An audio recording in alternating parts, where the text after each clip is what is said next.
بسم الله الرحمن الرحيم. سورة عبس مكية.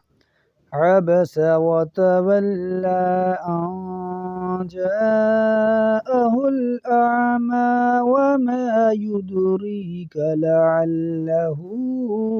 يزكى أو يذكر فتنفعه الذكرى أما من استغنى فأنت له تصدى وما عليك ألا يزكى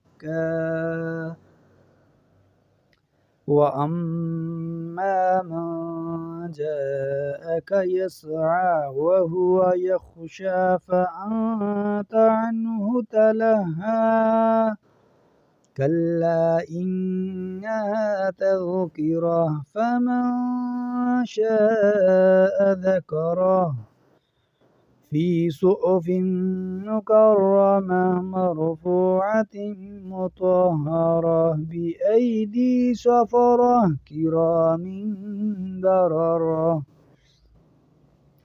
قتل الإنسان ما أكفره من أي شيء خلقه من نطفة خلقه فقدره ثم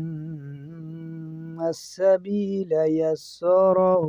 ثم أماته فأقبره ثم إذا شاء أنشره كلا لما يقض ما أمره